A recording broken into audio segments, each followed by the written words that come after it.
93.5 red FM पे New York radio festival 2015 का best innovation and best narration category में awarded show एक कहानी ऐसी भी प्रवीण के साथ।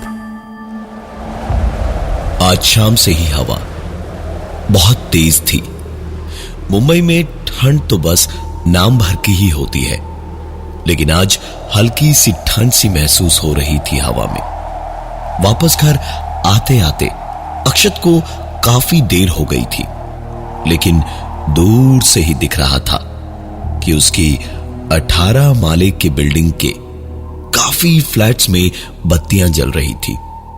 अक्षत ने घर की चाबियां निकाली और हाथ में चाबियां लिए हुए लिफ्ट में घुसा और अपने 17वें माले का बटन दबाया और लिफ्ट चल पड़ी। इस बिल्डिंग में आने की वजह थी उसके कुछ दोस्त जो खुद भी यहीं रहते थे, लेकिन उन सभी ने कई कहानियां सुनाने के बाद साफ साफ कहा था कि यहां ना ही ले फ्लैट तो अच्छा है, बड़ी ही बदनाम बिल्डिंग है ये। उस वक्त तो हंस के बात उड़ा दी थी अक्षत ने, लेकिन अभी लिफ्ट में 17वें माले का बटन ही दबा हुआ था, जिसके साथ अब अचानक 18वें माले का बटन अक्षत की आंखों के सामने दबा और उसकी बत्ती जली। अक्षत एक पल को सूखे पत्ते की तरह कांप गया और उस बटन को देखता ही रह गया। और फिर सारे के सारे फ्लोर्स के बटन अक्षत ऐसे दबाने लगा जैसे कहीं भी रुक जाए बस एक बार लिफ्ट। लेकिन लिफ्ट हर फ्लोर का बटन दबा होने के बावजूद कहीं नहीं रुकी। अक्षत दिल ही दिल में वो मनहूस घड़ी याद करने लगा जब वो यहां आया था कि तभी लिफ्ट ठीक 16वें माले पर रुकी और तुरंत ही अक्षत किसी बिल्ले की तरह कूदकर बाहर निकला और सामने ही अपने दोस्त के घर की घंटी बजाने लगा। उस रात अक्षत वहीं रुका और किसी से कुछ नहीं बोला लिफ्ट वाले हादसे के बारे में। कुछ दिन बीते, सब कुछ ठीक था, जब एक और दिन ऐसे ही अक्षत को फिर से लौटने में काफी देर हुई। अक्षत दिल ही दिल मनाए जा रहा था कि कुछ गड़बड़ ना हो जाए, सब ठीक ही रहे। और लिफ्ट के सामने आते ही एक पल को सिहरन सी दौड़ गई उसके बदन में। लगा जैसे बर्फीले ठंडे पानी की एक धार उसके सर से पीठ पर फिसलती जा रही हो, क्योंकि अक्षत के ठीक सामने लिफ्ट में एक कोने में एक आदमी बड़े आराम से खड़ा तो था, लेकिन उसके चेहरे पर कोई भाव नहीं था, ना हंसी, ना गुस्सा, ना दुख और ना ही कुछ और वो आदमी एक अजीब से बर्फ को खौफ से और भी ठंडा कर दे ऐसी नजरों से अक्षत को देखे जा रहा था। अक्षत चुपचाप लिफ्ट में घुसा। सोचा इतनी बड़ी बिल्डिंग है, होगा किसी न किसी का कोई सगा संबंधी। लिफ्ट चली और माहौल जैसे अचानक ही अजीब सा हो गया। सन्नाटा भी जैसे अब शोर कर रहा था और इतने में ही अक्षत को महसूस हुआ जैसे वो आदमी शायद अक्षत की ओर आ रहा था। अक्षत की तो जैसे सांसें ही उखड़ गई। वो फिर भी शांत चुपचाप खड़ा रहा। अक्षत को साफ समझ में आ रहा था कि वो आदमी अपना हाथ अक्षत की ओर बढ़ा रहा था। उस आदमी की सांसें अक्षत के काफी करीब आ रही थी। अक्षत चुपचाप खड़ा रहा, एक बार भी पीछे नहीं पलटा और किस्मत से उसका फ्लोर उसी वक्त पर आ गया। अक्षत लिफ्ट का दरवाजा खोलते ही जैसे ही बाहर निकला और वापस पलटा तो उसका डर, खौफ और दहशत सब कुछ दुगने हो गए, क्योंकि लिफ्ट में जो आदमी अब तक उसके साथ था वो इस वक्त लिफ्ट में कहीं नहीं था। अक्षत चुपचाप अपने फ्लैट में चला गया, एक भी खिड़की दरवाजा नहीं खोला और वैसे ही बंद से घर में सो गया। रात बड़ी आराम से कटी और अगले दिन अक्षत रोज की तरह सवेरे उठा और ऑफिस चला गया, लेकिन आज उसे लौटने में बहुत ज्यादा देर हो गई थी। आज लिफ्ट में चढ़ते वक्त गुस्सा और चिढ़ था, शायद उसकी दुआ कबूल हो गई थी। आज लिफ्ट में कुछ भी नहीं हुआ। आराम से अक्षत लिफ्ट का दरवाजा खोलकर उतरा और लिफ्ट का दरवाजा बंद करके बाहर निकला तो उसके 17वें माले की सीढ़ियों पर से एक आदमी ऊपर जा रहा था। अक्षत एक पल को उसे देखता ही रह गया। सोचा एक बार पुकार के पूछे कि वो चाहता क्या है, लेकिन फिर याद आया कि वो खुद नया है इस बिल्डिंग में। हो सकता है यह आदमी ऊपर ही रहता हो या किसी के घर पे आया हो। अक्षत ये सब सोचते जा रहा था और अपनी सोच से उठ के जैसे ही अक्षत ने दरवाजे का ताला खोला तो उसने सुना कि वो आदमी छत का दरवाजा खोल रहा था। इतनी रात गए कोई छत पर क्यों जाएगा ऐसे? अक्षत ने तुरंत सारा सामान, बैग वगैरह रखा और तुरंत ऊपर दौड़ा छत की ओर। और छत पे पहुंचकर अक्षत ने अपनी आंखों से जो भी देखा उस पे एक पल को यकीन नहीं हुआ। छत पे बेहद ठंडी लेकिन अच्छी हवा चल रही थी। इतनी ऊंचाई से बंबई शहर इतना खूबसूरत लगता है ये तो कभी सोचा ही नहीं था। ये देख के उसकी आंखें चौंधिया सी गई थी जब उसकी नजर छत के उस कोने में खड़े उसी आदमी पर पड़ी जो इस वक्त अक्षत की ओर पीठ किए हुए रेलिंग पे टेक लगाए खड़ा नीचे की ओर झांक रहा था। अक्षत ने उसकी ओर एक कदम बढ़ाया ही था जब एक आवाज उस सरसर करती तेज हवा को चीरती हुई गूंजी। आइए आइए अक्षत बाबू, देखने आए थे ना मैं कौन हूं? देख लिया? खुशी तो हुई होगी। ये सुनते ही अक्षत 2 कदम पीछे हटा ही था कि उस आदमी की आवाज फिर से आई। अरे अरे, एक कदम पीछे हटाने से काम नहीं चलेगा।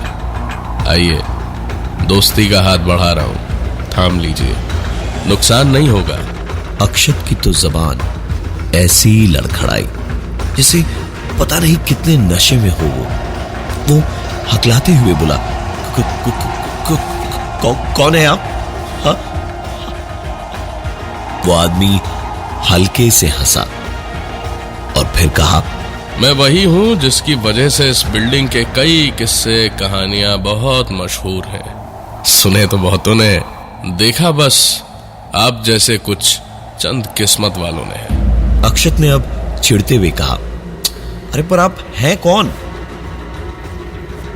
वो आदमी पलटा और अक्षत को घूर के कहा उसने, आप समझ नहीं पा रहे हैं, मैं ही वो आत्मा हूं जिसकी वजह से इस बिल्डिंग के करीब आने से भी लोग घबराते हैं।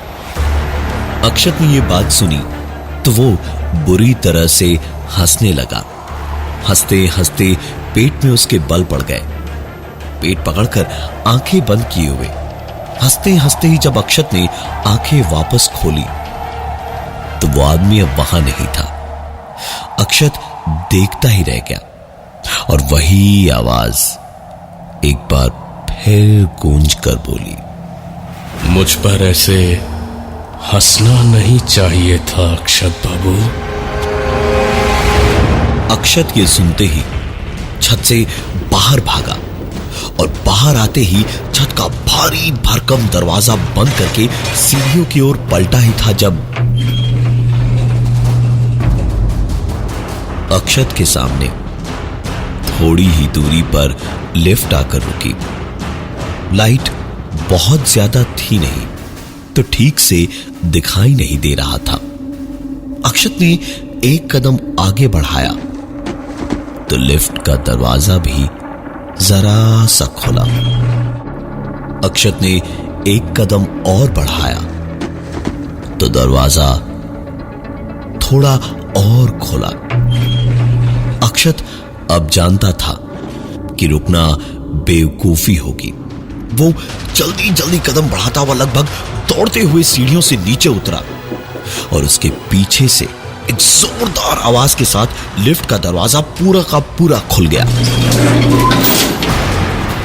और दरवाजा खुलते ही अक्षत ने पलट कर देखा तो वही आदमी लिफ्ट के अंदर से मुस्कुराकर अक्षत को घूरता हुआ लिफ्ट से बाहर आया। अक्षत पूरी ताकत से नीचे अपने फ्लैट की ओर भागा और फ्लैट में घुसकर उसने दरवाजा बंद करके फूलती हुई सांस में भी किसी तरह सांस की आवाज रोके रोके अक्षत अंदर गया और पानी पीकर जब उसकी सांसें लौटी तो अक्षत माथे का पसीना पहुंचकर बालकनी की ओर गया और बालकनी का दरवाजा खोलते ही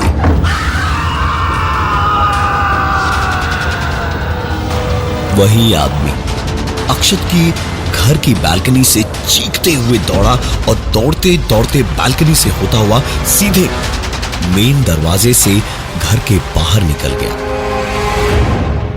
अक्षत वहीं के वहीं किसी मूर्ति की तरह जम के खड़ा रह गया और एक पल बाद ही जैसे उसको होश आया अक्षत तुरंत बाहर भागा मदद मांगने के लिए और सामने वाले फ्लैट का दरवाजा खटखटाने लगा। उसके खटखटाने की आवाजें सुनकर वो दरवाजा तो नहीं खुला लेकिन उसके पास वाला दरवाजा खुला और अंधेरे घर में से एक आदमी आधी नींद में भारी आवाज में अंदर से ही बोला, पागल वागल हो क्या? क्या कर रहे हो हैं? अक्षत ने कोशिश तो की लेकिन अंधेरे में उस आदमी का चेहरा दिखाई नहीं दिया। हाफते हुए ही अक्षत ने उसे जवाब में कहा, मैं शायद सचमुच पागल हो जाऊंगा। मेरे साथ बहुत अजीब अजीब चीजें हो रही है। पता नहीं वो मेरे पीछे क्यों पड़ा है, मुझे पता नहीं। उस आदमी ने अंदर से ही कहा, अरे जो दरवाजा तुम खटखटा रहे हो वही तो सारे फसाद की जड़ है। हट जाओ वहां से। दिक्कत हो रही है तो आज मेरे यहां रुक जाओ, सवेरे चले जाना। ये घर भूतिया है। अक्षत अब सचमुच पागल ही हो जाता शायद इतना सब कुछ झेलने के बाद। तुरंत उस आदमी के दरवाजे की ओर कदम बढ़ाकर अंदर कदम रखने ही वाला था जब अक्षत को हाथ पकड़ के किसी ने उसे पीछे खींचा और चिल्लाते हुए कहा, पागल हो गए हो क्या? मरना चाहते हो जो उस भूतिया घर में घुस रहे हो? अक्षत जैसे एक झटके से किसी गहरी नींद से जागा था। पलटकर उसने देखा तो वो दरवाजा अपने आप धीरे धीरे बंद हो गया। अक्षत हैरानी भरी बड़ी बड़ी आंखों से पलटकर उस आदमी को देख रहा था और वो आदमी ऐसे अपने माथे से पसीना पहुंच रहा था जैसे उसने अक्षत की जान बचा ली हो। अक्षत ने उससे पूछा कि ये सब क्या हो रहा है? मेरी कुछ समझ नहीं आ रहा। मैं बहुत बहुत परेशान हो गया हूं। उस आदमी ने अक्षत से एक सवाल पूछा, आपने देखा नहीं? 18वां और 17वां माला पूरी तरह से खाली है। आपको अब भी समझ नहीं आया कि ये सब क्या है? अक्षत ने याद किया तो समझ आया कि सचमुच दोनों ही माले खाली पड़े हैं। वो चेहरे पर एक सवालिया निशान लिए उस आदमी की ओर घूमा तो उसने पूरी कहानी शुरू से बताई। यह बिल्डिंग हमेशा से ऐसी नहीं थी। एक वक्त था जब इस बिल्डिंग में सब मिलजुल कर रहते थे। महेश निगम यहीं रहते थे। बहुत शरीफ आदमी थे। ना कोई नशा और ना ही कभी किसी से कोई झगड़ा या रंजिश। एक बार अचानक बहुत बीमार पड़े। जब सारे टेस्ट करवाए तो पता चला कि वो HIV पॉजिटिव है। अड़ोसी पड़ोसी तो ठीक है, लेकिन रिश्तेदार, बीवी, बेटा सबने उनसे मुंह फेर लिया। हर किसी को लगा कि उनके चरित्र में कोई खोट है। धीरे धीरे महेश बाबू बिल्कुल अकेले पड़ गए। दिमागी तौर से भी अकेलेपन का असर उन पर धीमे धीमे दिखने लगा। खाने पीने का होश नहीं। नौकरी भी छूट गई।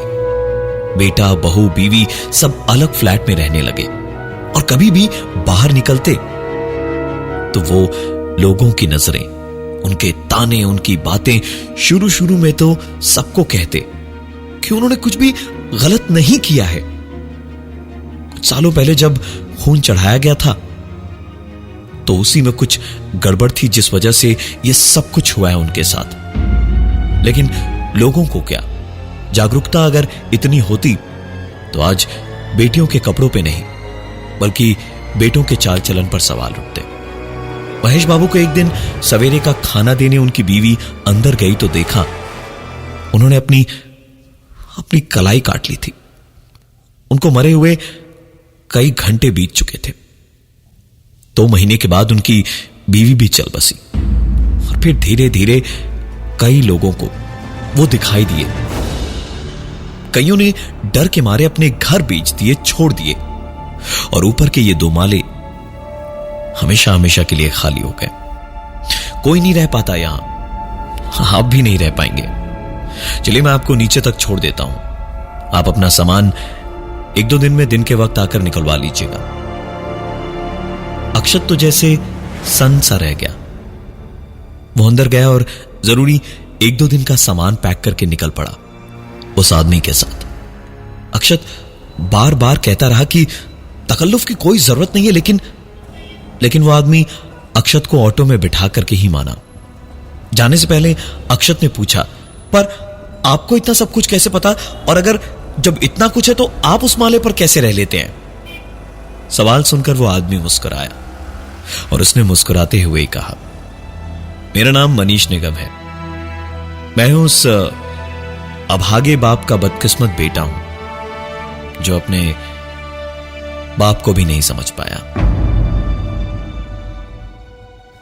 जब सूरज हर किसी पे बराबर चमकता है, जब लहू सभी का लाल है और जब मौत हर किसी की एक न एक दिन होनी ही है, तो फिर ऐसे भेदभाव का क्या मतलब जिससे इंसान का इंसानियत से ही भरोसा उठ जाए।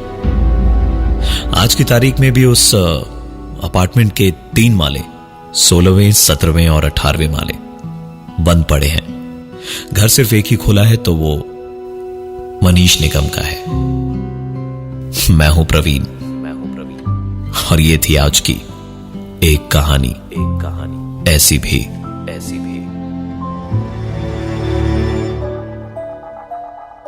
93.5 रेड FM पे न्यूयॉर्क रेडियो फेस्टिवल 2015 का best innovation and best narration category में अवॉर्डेड शो एक कहानी ऐसी भी सीजन 3 प्रवीण के साथ। दोबारा सुनने के लिए विजिट करें हमारा YouTube channel 935 red TV, 93.5 red FM। बजाते रहो।